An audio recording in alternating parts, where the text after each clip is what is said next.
Electric power, the current alternative to internal combustion engines, offers a higher efficiency at a lower cost. Electric power technology has been around since the 1800s.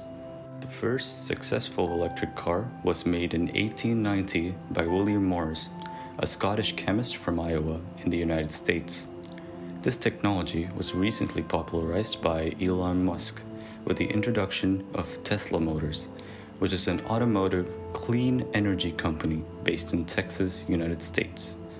Tesla's revenue speaks for itself with the rapid growth of revenue for the company since 2012, with Tesla releasing the Model S. But with the current population on the road, let's look at the reality of what is happening.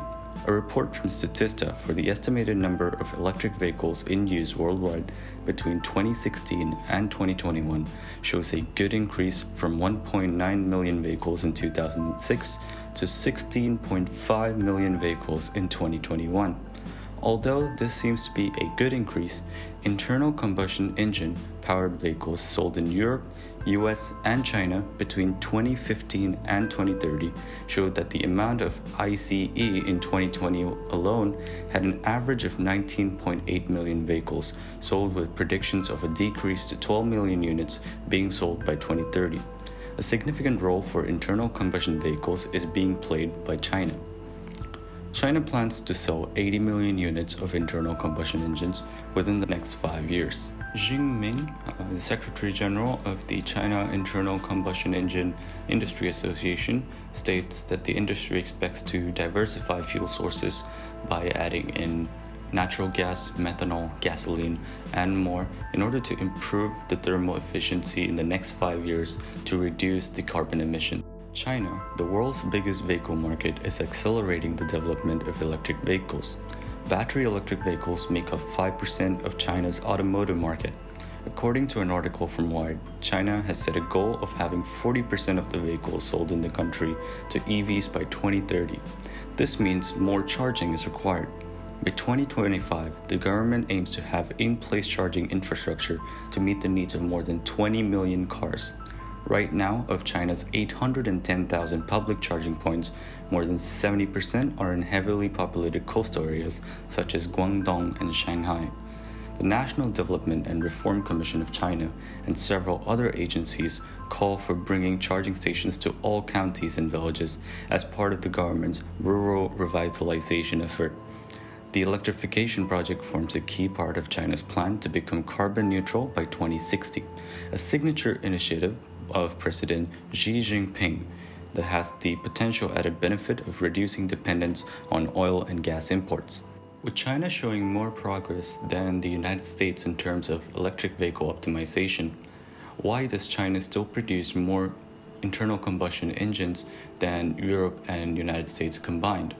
The answer is quite simple: population.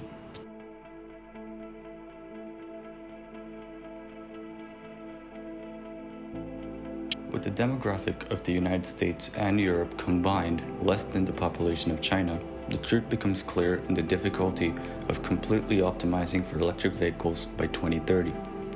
But that's not the only issue disabling us globally from going carbon neutral.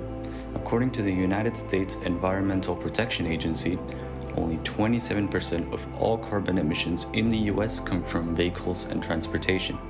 25% comes from electricity production, and 24% comes from industrial processes. Globally, transportation accounts for only 17% of carbon emissions.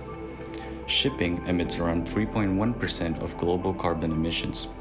A study by CE Delft Project, which is a sustainable research company, predicts shipping emissions to increase by 120% by the year 2050, contributing to 10% of the global emissions. A solution to this problem would be the use of nuclear ships, which have higher dense energy and are a clean source of fuel. They are sustainable sources and can be made renewable if the uranium is made from seawater rather than mining ores. This is possible since there are 4 billion tons of uranium found in seawater and selective extraction has been achieved. Trucks and heavy-duty construction vehicles which use diesel also have an impact on road-going vehicles. A clean but expensive solution is hydrogen fuel cell technology. To keep it short, hydrogen fuel cell is lighter, cleaner, and more powerful than battery electric vehicles due to its high specific energy of 40,000 watt-hours per kilogram compared to the 278 watt-hours per kilogram exhibited by the best performing Tesla model, producing 236 times more energy. Production and transportation of hydrogen might be difficult and expensive, but having more facilities producing hydrogen and stable infrastructure, this proves to be a better fuel alternative for heavy commercial vehicle use. Our next contender includes aircraft, contributing to 915 million tons of carbon emission in 2019 alone. According to the Air Transport Action Group, aviation is responsible for 12% of all carbon emissions globally. In contrast, road-going vehicles globally contribute to 74% of all carbon emissions. However, aircrafts are now starting to use sustainable aircraft fuel made from algae and waste byproducts to reduce their carbon footprints overall.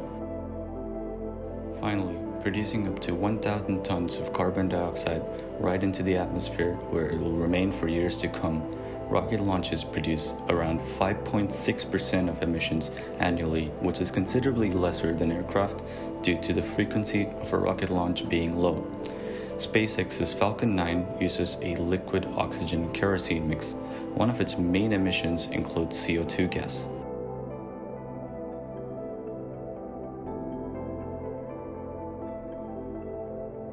A potentially green option for rocket fuel would be liquefied oxygen and hydrogen for the fuel oxidizer mix, which is currently in use by Blue Origin, which is a private spaceflight company. This is where I bring in to highlight that electric batteries are a great option for consumer vehicles and everyday use.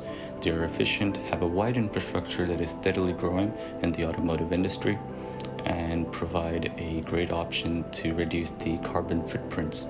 But they are only a part of what makes a carbon neutral future possible and not the primary solution to it all. There are other factors that come into play when dealing with carbon emission agreements from each country.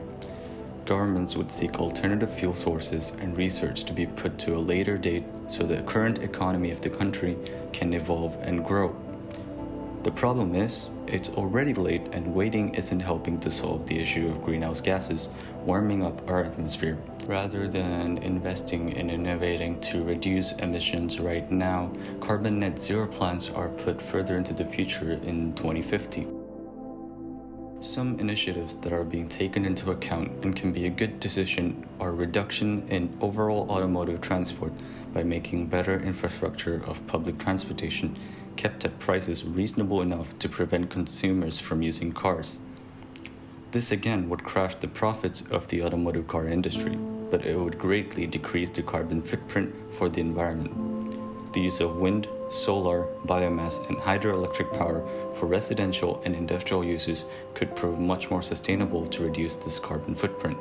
The truth is, the answer to reducing carbon footprint does not solely rely on an innovation that necessitates a cost-efficient and renewable business, but rather is a problem of reduction in usage.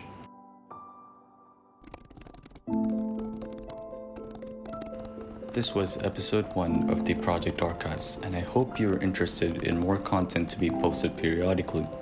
This video takes a large amount of effort to produce overall, as I do it individually from research and scripting to editing and production. I would greatly appreciate your support for my new channel and constructive criticism on this topic in the comments below. I look forward to sharing this journey with you.